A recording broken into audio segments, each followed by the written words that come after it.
Nous devrions souder à la forge dans un garage fermé. Pourquoi est-ce que ça n'a pas l'air droit? Oh mon Dieu! Salut les gars, ici JCU. Aujourd'hui, nous allons fabriquer un couteau de chef. Mais pas n'importe quel couteau de chef, un couteau à mitre intégrale avec un damas foncé et chatoyant. Pour commencer à fabriquer du damas, je nettoie d'abord toutes les pièces avec une bande abrasive grain 80 soc. Je n'utilise pas une neuve, j'en prends une assez usée et j'utilise le bord de la platine juste pour avoir un peu plus de pression.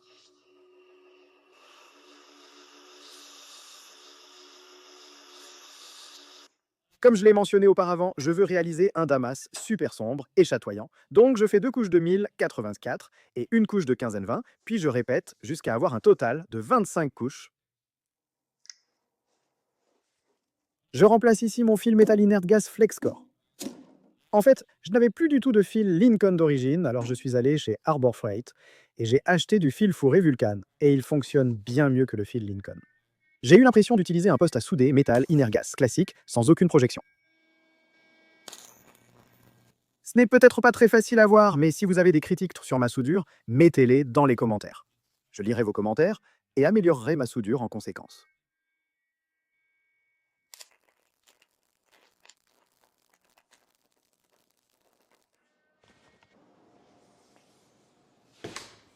Nous devrions faire une soudure à la forge dans un garage fermé. Ma méthode pour la première soudure à la forge est identique à celle utilisée en coutellerie.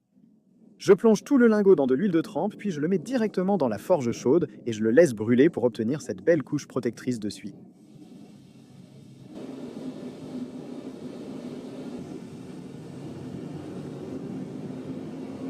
Si vous me suivez sur Instagram, vous savez que j'adore publier ces vidéos de soudure à la forge. Je ne comprends pas pourquoi les gens adorent tellement ces vidéos. À chaque fois que j'en publie une, elle devient virale et me rapporte de nombreux abonnés. J'imagine que c'est plutôt satisfaisant.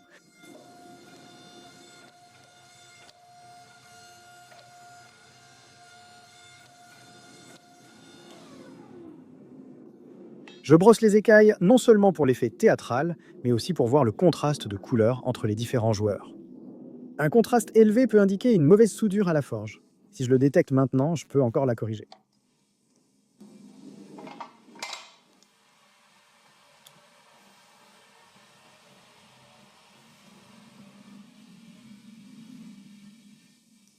Étant un peu sensible, je n'apprécie pas utiliser la partie très agressive du combo dégâts.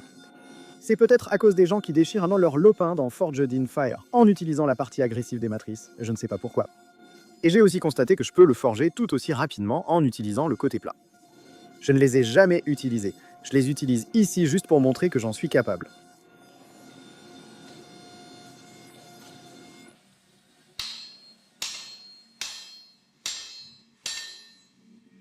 Je viens de brûler le casque. D'accord? Un peu plus longtemps?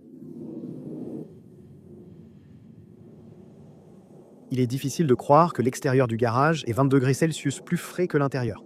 Cette forge dégage énormément de chaleur.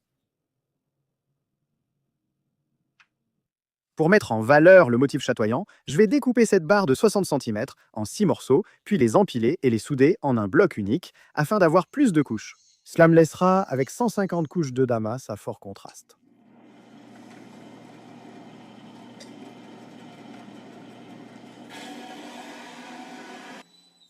Joé, Quoi de neuf? il y a un mètre ruban, enfin un taille-crayon dessus.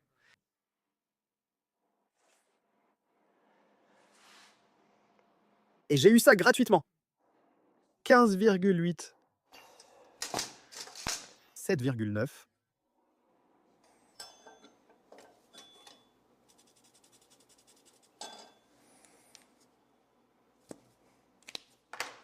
De loin, l'outil le plus sous-estimé de mon atelier, c'est cette scie à ruban grizzly.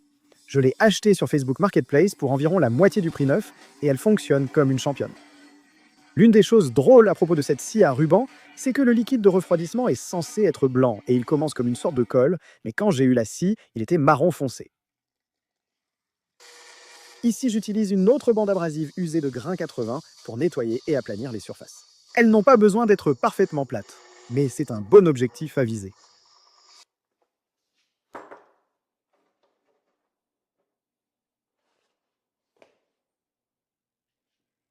Une fois les 6 pièces nettoyées, je les ramène au poste de soudure pour les assembler.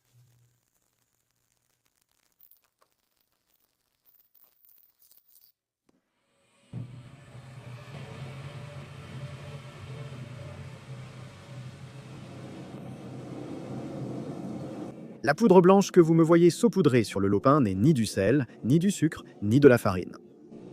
Ça s'appelle du borax, c'est essentiellement une lessive qui est utilisée comme flux.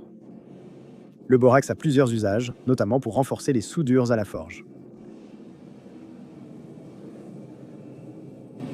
Pourquoi ça sent les ordures? Avant, je faisais toutes mes soudures à la forge à la main, mais depuis que j'ai la presse et que je me suis habitué à l'utiliser, je le fais de moins en moins. Je plaisante, je vais directement à la presse. Je n'ai jamais eu de soudure à la forge qui s'est déchirée devant moi, peut-être grâce à beaucoup de chance. Je ne sais pas si ma technique est parfaite, mais les résultats parlent d'eux-mêmes.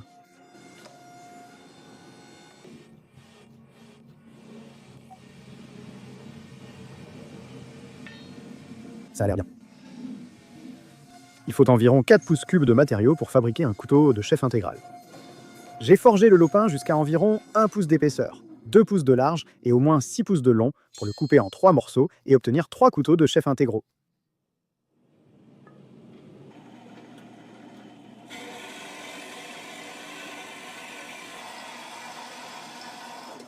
Tu te sens chanceux, petit gars?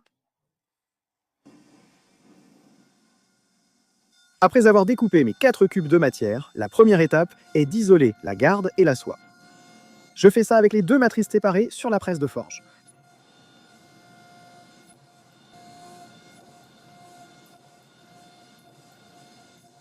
Une fois la matière isolée, je commence à amincir la lame. Pour l'instant, la lame n'est qu'un bloc très épais. Je dois donc l'affiner et l'allonger simultanément. La forme de lame que je vise ici est un mélange entre un santoku et une lame à pointe en K. Je veux qu'elle soit un peu plus longue qu'un santoku, mais qu'elle garde cette courbe élégante. Et je veux aussi qu'elle soit légèrement plus longue, comme une lame à pointe en K, mais pas autant. Je forge la lame en alternant entre le marteau à main et la presse. Le marteau à main et la presse sont efficaces pour des tâches différentes. Avec le marteau à main, on a du contrôle, de la précision, toute la dextérité nécessaire, mais la presse de forge est tellement rapide qu'on ne peut pas l'ignorer. L'un des principaux détails sur un couteau de chef, qui distingue un bon couteau d'un excellent, c'est un talon bien étiré qui s'étend un peu plus vers l'arrière plutôt que de descendre tout droit. On en est tout, presque 8 pouces.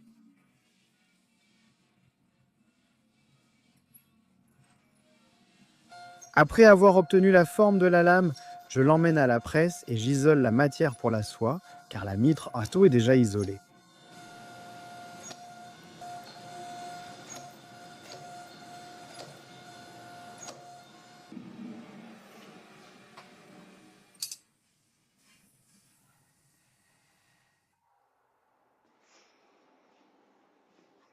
La lame étant forgée, il est temps de préparer les cycles de normalisation. En général, je préfère faire un léger profilage avant de commencer la normalisation sur mes couteaux de chef, mais ce n'est pas vraiment important. J'aime avoir une lame propre avant de l'enfourner. Contrairement à une idée reçue, la normalisation ne rend pas la lame plus douce. La normalisation et le recuit sont deux procédés très différents. Le recuit adoucit la lame, tandis que la normalisation réduit la taille du grain et améliore la trempabilité.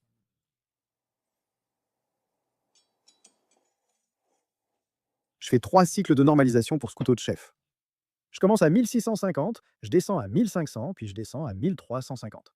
Laisse-le refroidir jusqu'à environ 7 à 800 degrés entre chacun de ces cycles.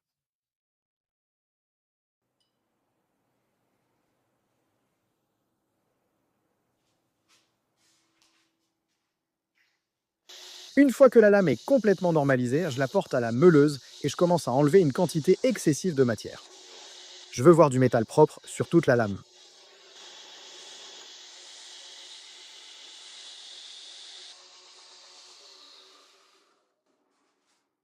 Ce n'est pas parfait, mais c'est assez propre. Il est temps pour la trempe. Ma température de trempe pour 1084 et 1520 est de 1500 degrés. Je dois être vigilant sur la durée de cuisson des couteaux au four, car la garde intégrale a une grande masse thermique qui prend beaucoup plus de temps à chauffer.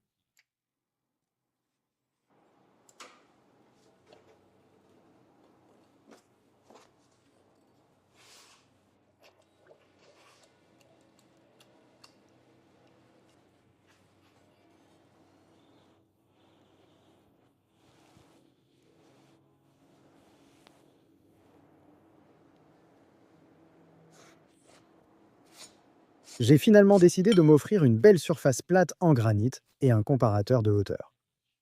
Ces deux outils utilisés ensemble rendent le traçage des lignes vraiment agréable.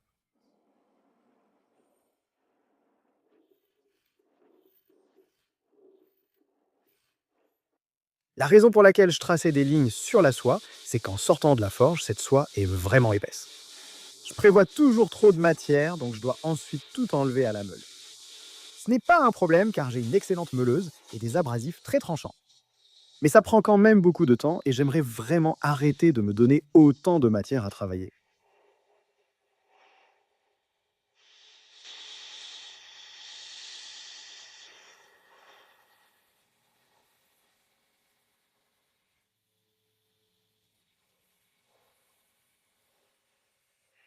Une fois la soie bien aplanie, il est temps de faire la finition de la lame, ce qui implique d'enlever beaucoup de matière. Avant la trempe, je laisse la lame à une épaisseur assez uniforme d'environ 3 mm et je dois la réduire d'environ 2 mm et demi au dos à environ 1 centième de millimètre au tranchant. À ce stade, il est fréquent de constater que la lame s'est voilée lors de la trempe. La décarburation peut maintenir la lame droite jusqu'au meulage, puis elle se déforme en forme de banane une fois enlevée. Ma technique de redressage reste constante. Chauffer le dos de la lame à environ 500-600 degrés Celsius. Je ne dois pas dépasser cette température pour éviter d'endommager sérieusement la lame. Ensuite, je la place dans un gabarit à 3 broches et je la redresse. Grâce à la vitesse variable de cette meuleuse, je peux modifier sa vitesse de rotation. 100% de la vitesse sur cette meuleuse est terrifiant. Si tu la touches, tu te transformes en brume rose. Je la fais donc tourner à 60%.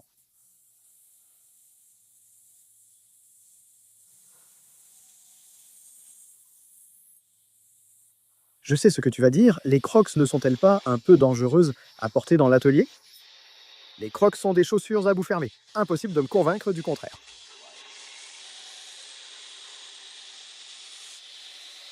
Une autre technique de redressage de lame que j'apprécie est le marteau en carbure. Ce qu'il faut savoir avec le carbure, c'est que c'est tellement dur que lorsque tu frappes un côté de la lame, ça augmente la surface avec toutes ces petites cavités et ça la fait plier dans l'autre sens. Maintenant que la lame est à peu près à moitié terminée avec la meule finale, je fixe un guide de lime sur le renfort et je commence à enlever un peu de matière à l'arrière pour obtenir un bel angle de 90 degrés.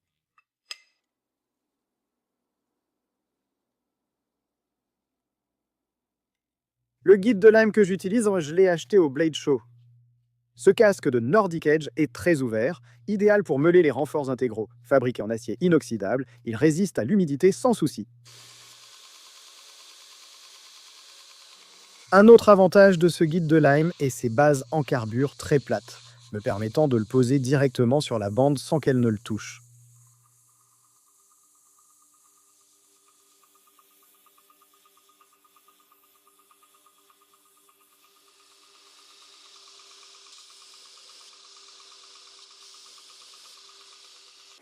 Au fur et à mesure que la lame s'affine, je peux passer à des grains plus fins.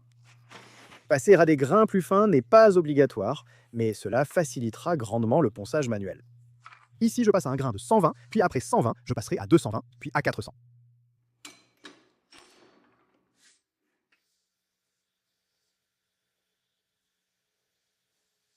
L'une des choses dont je fais très attention ici, c'est de ne pas surchauffer mon tranchant.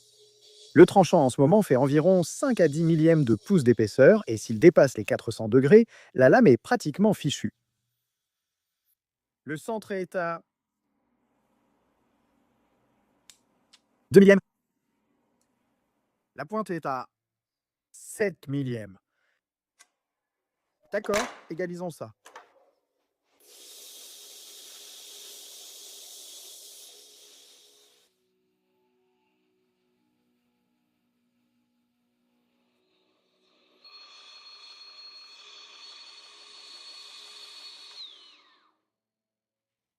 Je teste si mon ongle peut dévier le fil de la lame.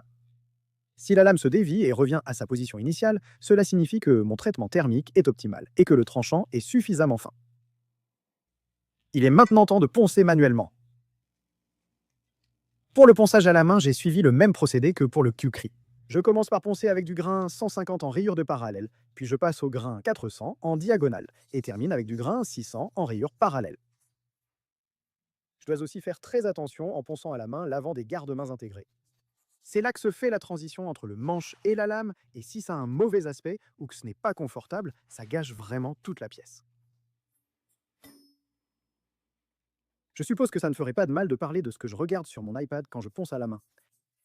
Parfois, c'est Greg Doucette qui crie sur des gens, parfois c'est PewDiePie, parfois ce sont d'autres couteliers comme Man at Arms, Will Stelter, Thatworks ou Alex Steele. J'ai oublié ce que j'ai regardé cette fois, mais c'est généralement ce que je regarde.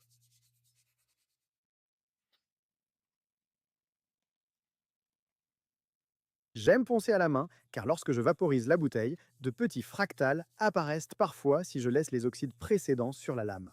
Ils sont différents à chaque fois, et je ne sais pas vraiment comment ils fonctionnent. Ils sont un peu différents pour chaque grain que j'utilise, donc c'est amusant de voir ce qui peut sortir de l'acier.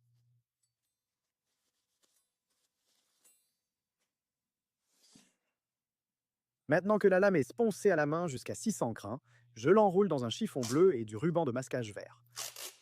Cela permet simplement d'éviter de rayer la lame. Je n'ai vraiment pas envie de devoir reponcer la lame à la main.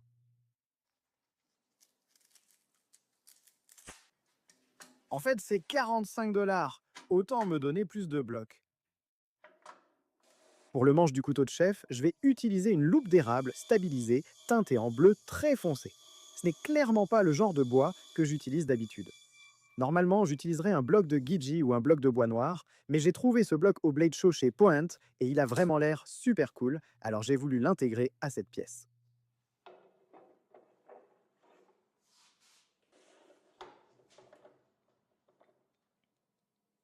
Mon œil me dit que c'est 89,9 degrés.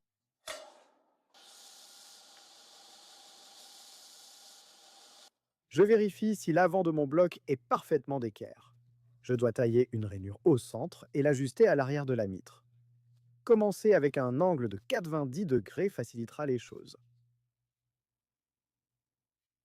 Ma soie fait actuellement environ 0,6 pouces de large, donc j'utilise un forêt de 0,2 pouces d'épaisseur et je perce 3 trous côte à côte. Pourquoi est-ce que ça n'a pas l'air droit?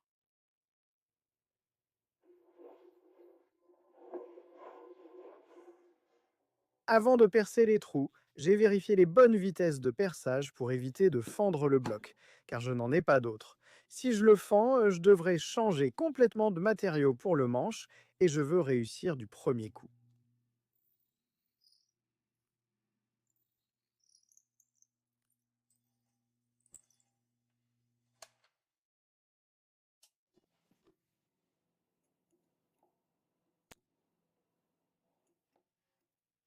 Oh, c'est comme verger en gélatine. Après avoir percé les 3 trous à leur profondeur finale, j'utilise une pression latérale sur la mèche et j'ouvre toute la rainure.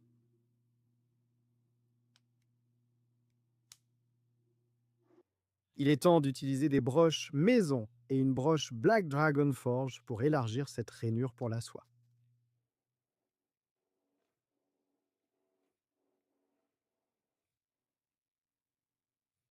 Parce que je suis vraiment stupide, j'ai oublié de découper le matériau pour mon entretoise en bronze au silicium, donc me voilà en train de meuler un petit morceau de bronze au silicium que je vais utiliser comme entretoise. L'arrière de ma garde et l'avant de mon bloc sont parfaitement d'équerre, donc maintenant je dois m'assurer que l'entretoise l'est aussi. Si cette pièce est gondolée ou courbée, cela sera très visible lors de l'assemblage final.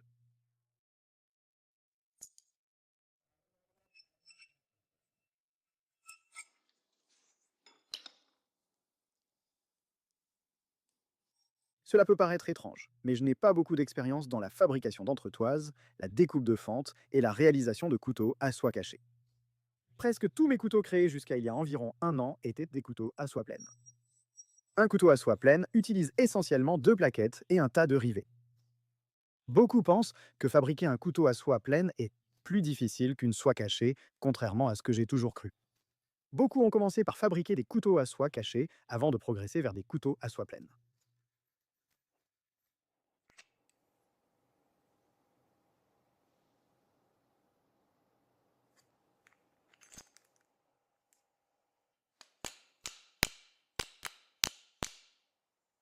Un autre avantage de cette surface parfaitement plane est de pouvoir l'utiliser comme support pour poncer les choses de façon très uniforme. Apparemment, acheter une de ces dalles de granit, c'est un peu comme jouer à la roulette, parce que peu importe l'entreprise chez qui je suis allé, il y avait toujours un ou deux commentaires dans la section des avis disant toi, oh, mon bloc est arrivé ébréché, ou l'emballage a été endommagé pendant la livraison. L'emballage a été endommagé. La mienne est arrivée en parfait état, j'ai donc gagné à cette roulette. Comme d'habitude, je vais faire d'une pierre deux coups en bleuissant l'arrière de mon réservoir et en finalisant l'ajustement de mon bloc de poignée.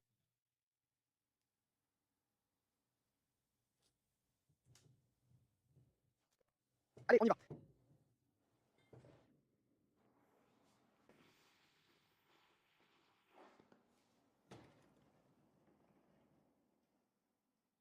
Avant de coller la poignée, j'entaille ma soie et lui donne une finition à la bande abrasive de 36 grains. Une finition à 120 grains sur l'acier est déjà pas mal pour l'époxy. Mais 36 grains, c'est optimal, d'où mon choix.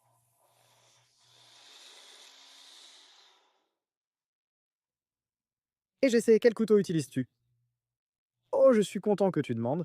C'est en fait un Brian Brown Jaeger M original. J'ai un peu abîmé le tranchant en essayant de l'aiguiser sur la ponceuse à bande, donc c'est pour ça que je ne le montre pas trop sur Instagram ou YouTube.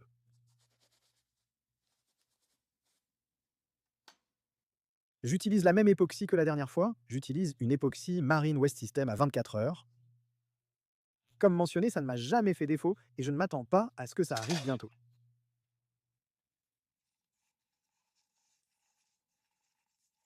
L'une des choses que j'ai apprises en regardant Blacktail Studio, c'est que les parois de votre seau de mélange peuvent contenir de l'époxy non mélangée si vous ne mélangez pas assez bien. Alors j'ai passé environ 5 minutes entières à bien mélanger chaque surface de ce gobelet.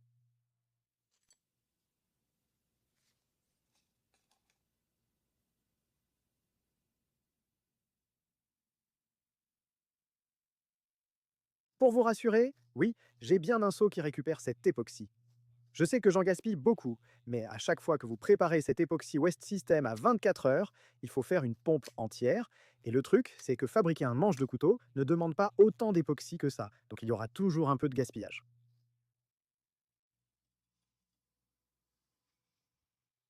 Avant de poncer du bois, je m'assure toujours d'allumer mon système de collecte de poussière. Le système n'est pas très professionnel ni robuste, mais il remplit bien sa fonction.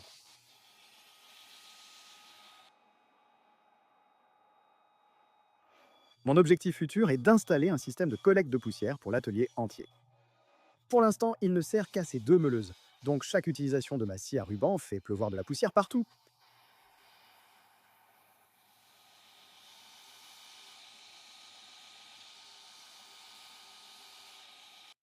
Ma méthode pour sculpter les manches est similaire à celle pour affûter la lame. Je les mets d'équerre, je découpe le profil, puis finalement je taille les facettes ou je les arrondis.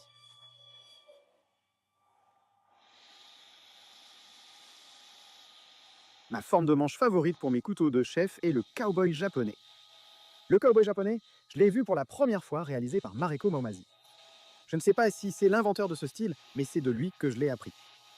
J'ai fait défiler son fil Instagram des centaines de fois et, avec le temps, la forme s'est gravée dans ma tête.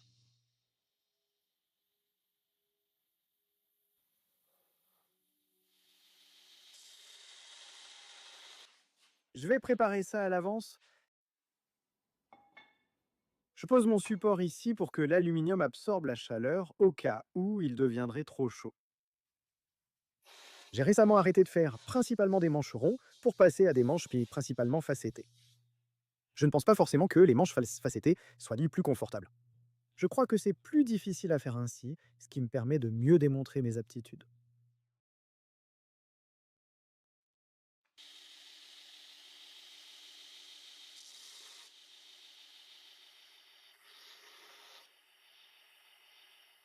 Même si j'étais assez confiant dans ma transition de la mitre à la cale puis au manche, je voulais vérifier et c'est pour ça que je montrais du doigt en étant très satisfait. Une autre chose que j'aime vraiment faire lorsque je sculpte mes manches, c'est passer autant de temps à inspecter le manche qu'à le poncer. Pour moi, c'est comme le proverbe du coutelier. Mesurer 2 fois, couper une.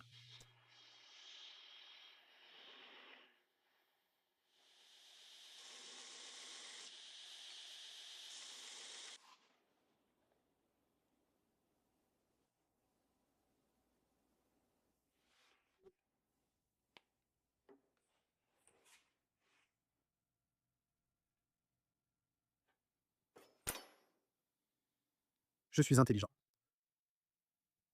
Une fois que le manche est sculpté à 99%, je le ramène à l'intérieur. Je comble tous les interstices avec de la superglue foncée et épaisse, puis je commence à limer, poncer à la main et à le préparer pour la gravure. Quand je préparais ces 2 couteaux de chef pour le salon de la lame, j'ai passé une journée entière sur chaque manche à les poncer à la main et à les sculpter parfaitement. Je ne sais pas pourquoi, mais celui-ci a été bien plus rapide et j'en suis ravi car je n'avais pas envie de passer toute une journée à ajuster ses facettes.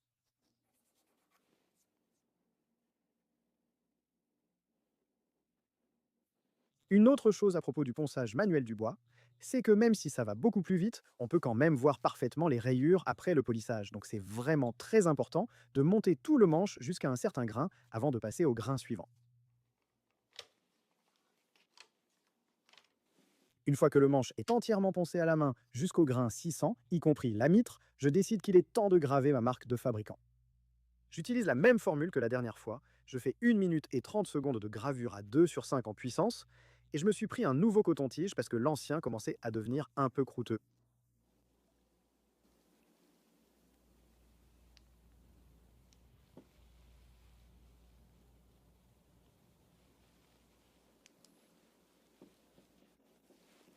Ce liquide jaune juste là est le seul neutralisant que je connaisse pour l'électrolyte que j'utilise. Donc je m'assure de l'appliquer sur la lame aussi vite que possible.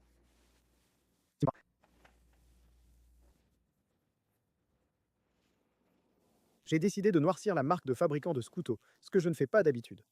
Honnêtement, le résultat est plutôt pas mal. Je ne sais pas si je continuerai sur mes futurs couteaux, mais pour celui-ci, elle restera foncée. Maintenant, il est temps de passer à la gravure. D'habitude, avant de graver, j'aime nettoyer ma lame avec un dégraissant et de l'acétone. Mais cette fois, j'ai décidé d'utiliser simplement du liquide vaisselle classique. J'ai laissé la lame dans le chlorure ferrique pendant environ 1 minute 30, puis je l'ai sorti, j'ai rincé tout le chlorure, et ensuite je l'ai emmené à mon poste de ponçage manuel. J'enlève tous les oxydes avec du papier de verre grain 2500. Ah ah, préparation bébé.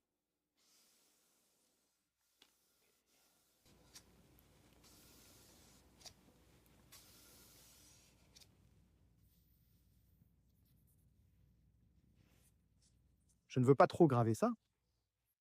Après 2 cycles de perchlorure de fer, il est temps de passer à la gravure au café. Je fais le même mélange que la dernière fois, une quantité aléatoire de café dans une quantité d'eau adéquate, et je le laisse dedans pendant environ 2 heures.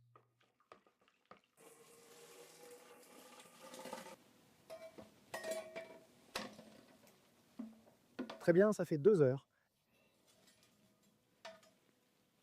Oh mon Dieu! Regarde comment le motif passe de légèrement peu dense à très dense. À ce stade, la lame est quasiment terminée, mais j'ai décidé de faire une étape supplémentaire. Utiliser un chiffon spécial pour enlever tous les oxydes brunâtres et jaunâtres laissés par le café. Après cela, il reste une dernière étape. Polir le manche. Je m'assure de masquer toute la partie damassée avant de le faire, puis la lame est terminée. Je suis ravi du résultat de cette lame. C'est seulement mon deuxième Santoku, mon tout premier manche bleu et ma toute première entretoise en bronze de silicium. Tout s'est assemblé pour donner un résultat vraiment superbe. On peut voir la topographie du damas à travers la mitre, on peut voir à quel point la lame est fine sous cet angle, et on peut aussi voir à quel point le manche est ergonomique.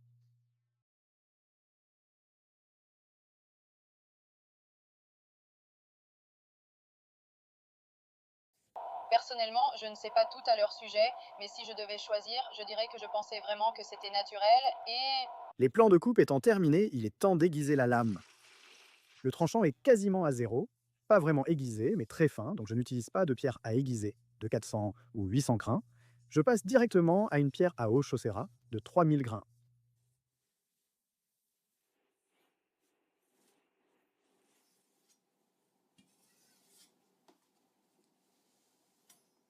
Une fois le tranchant finalisé, je le passe environ 30 fois de chaque côté sur ma lanière en cuir de buffle enduite de pâte à polir verte pour le stropper.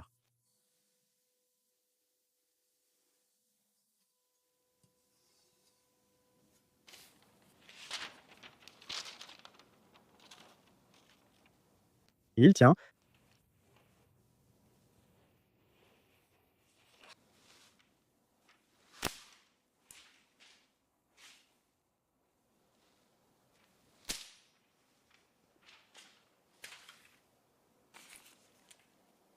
Regarde comme c'est épais. Oh mon Dieu!